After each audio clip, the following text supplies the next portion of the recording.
नमस्कार मंडळी, श्री स्वामी समर्थ. स्वागत आहे तुमचे माझ्या यूट्यूब चॅनलवरती. आजचा दिवस तुम्हाला खूप छान सुखाचा आनंदाचा जाऊ हीच मी स्वामींच्या चरणी प्रार्थना करते आणि आज या नवीन व्हिडिओला सुरुवात करते. आज 25 जुलैपासून पवित्र श्रावण महिन्याची सुरुवात झालेली आहे आणि या श्रावण महिन्याची सुरुवात अतिशय चांगल्या दिवसापासून झालेली आहेत. म्हणजेच आज शुक्रवार आहेत. बघा, श्रावण महिना हा व्रतवैकल्यांचा महिना असून महादेवाला समर्पित आहे. या श्रावण महिन्यामध्ये आपण सोमवारचं व्रत करत असतो आणि या सोमवारच्या व्रतासोबतच श्रावणातील शुक्रवारी सुद्धा व्रत केलं जातं. या दिवशी स्त्रिया व्रत करत असतात. आपल्या मुलांच्या उज्ज्वल भविष्यासाठी, मुलांची भरभरून प्रगती होण्यासाठी, त्यांच्या उत्तम आरोग्यासाठी श्रावण महिन्यातील जरा जिवतीचं व्रत जे आहे तर ते केलं जातं. जरा जिवती का व्रत म्हणजेच जिवतीची पूजा केली जाते आणि ही पूजा आपल्या संततीच्या रक्षणासाठी केली जाते आणि म्हणून या दिवशी प्रत्येक आईने आपल्या मुलांसाठी व्रत करायचं आहे. ज्यांनी या श्रावण महिन्यातील पहिल्या शुक्रवारी व्रत केलं नसेल, ज्यांना करायचं आहे परंतु त्यांना माहीत नसेल, तर अशांनी या श्रावण महिन्यातील दुसऱ्या शुक्रवारपासून हे व्रत केलं तरीसुद्धा चालते. त्याचबरोबर या श्रावण महिन्यातील शुक्रवारी आपल्या कुलदेवीची आणि माता लक्ष्मीची देखील पूजा केली जाते. त्यामुळे आपल्या घरात सुख आणि समृद्धी येत असते. धार्मिक दृष्टीने हा दिवस अतिशय महत्त्वाचा असल्यामुळे या दिवशी काही उपाय आणि सेवा देखील केल्या जातात. आज व्हिडिओमध्ये मी तुम्हाला एक उपाय सांगणार आहे. आज श्रावणातील पहिला शुक्रवार जरी तुम्ही जरा जिवतीचे व्रत नाही केले तरी चालेल, पण मुलांवरून ओवाळून टाका ही एक वस्तू. मुलांचे सर्व दोष, संकट, विघ्न, अडचणी नष्ट होऊन अभ्यासात, नोकरीत, व्यवसायात मुलांची भरभरून प्रगती होईल. मुलांवरती कधीही वाईट संकट येणार नाहीत आणि ही वस्तू नेहमी आपल्या मुलांचं संरक्षण करेल. तर अशी कोणती वस्तू तुम्हाला मुलांवरून ओवाळून टाकायची आहेत, कोणत्या वेळेत हा उपाय करायचा आहे, याबद्दलची माहिती आज व्हिडिओमध्ये मी तुमच्यासोबत शेअर करणार आहे. त्यामुळे व्हिडिओ हा तुम्ही स्किप न करता शेवटपर्यंत नक्की पहा.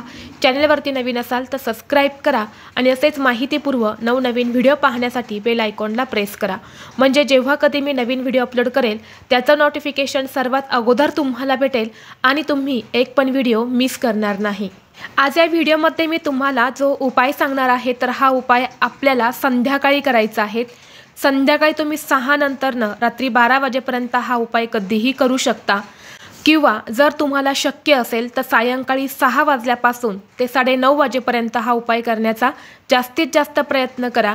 कारण ही लक्ष्मी येण्याची वेळ असते, तिन्ही सांजेची वेळ असते आणि म्हणून या वेळेमध्ये आपण हा उपाय जर केला तर या उपायाचा आपल्याला खूप अधिक पटीने फळ प्राप्त होते. तर पहा, श्रावण महिन्यामध्ये शुक्रवारी जरा जिवतीचं व्रत केलं जातं.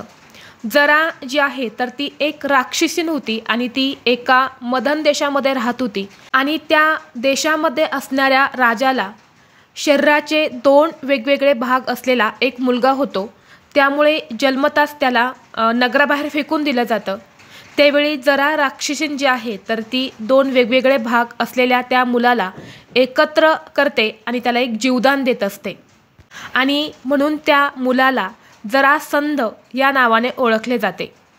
आणि तेव्हापासूनच श्रावण महिन्यातील शुक्रवारी जरा जिवतीचे व्रत जे आहे तर ते केले जाते. कारण त्या राक्षसिनीला सगळेजण मुलांची आई म्हणून समजू लागले आणि घरोघरी तिची पूजा जी आहे तर ती होऊ लागली.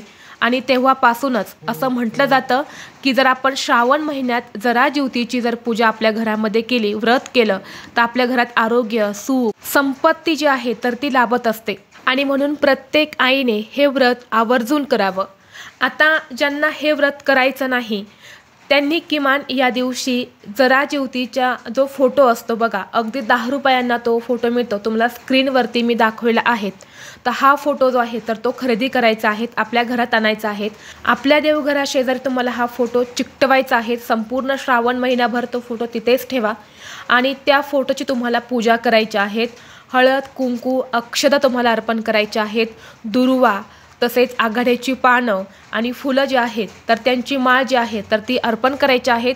गूळ फुटाण्याचा नैवेद्य अर्पण करून दोन्ही हात जोडून आपल्या मुलांच्या उत्तम आरोग्यासाठी, मुलांची प्रगती होण्यासाठी त्यांच्यावर कोणतेही वाईट संकट विघ्न येऊ नये यासाठी तुम्हाला या देवीला मनोभावे प्रार्थना करायची आहेत। तसेच या दिवशी मुलांसाठी काही उपायसुद्धा केले जातात। आता मी तुम्हाला जो उपाय सांगणार आहे तर हा उपाय तुम्ही तुमच्या घरातील कितीही लहानातल्या लहान मुलांसाठी ते मोठ्यातल्या मोठ्या मुलांसाठी तुम्ही करायचा आहे। जर तुमची मुलं बाहेरगावी असेल तर त्यांच्यासाठी सुद्धा तुम्हाला हा उपाय करायचा आहे। मुलं आणि मुली या दोघांसाठी तुम्ही करू शकता। जरी तुमच्या मुलांचे किंवा मुलींचे लग्न राहिले असेल तरी सुद्धा त्यांच्यासाठी तुम्हाला हा उपाय जो आहे तर तो करायचा आहे। सांगितल्याप्रमाणे सर्वप्रथम तुम्हाला तुमच्या घरामध्ये ज्योतीची पूजा करून घ्यायची आहे। या दिवशी तुम्ही व्रत नसेल करत तरी चालेल, पण ज्योतीची पूजा तुम्हाला करायची आहे। छान असा तुपाचा दिवा लावायचा आहे, धूप दीप अगरबत्ती वळवून घ्यायची आणि यानंतर तुम्हाला तिथेच आपल्या मुलांना एका पाटावर बसवायचं आहे किंवा आसन द्या त्या आसनावरती बसवायचं आहे।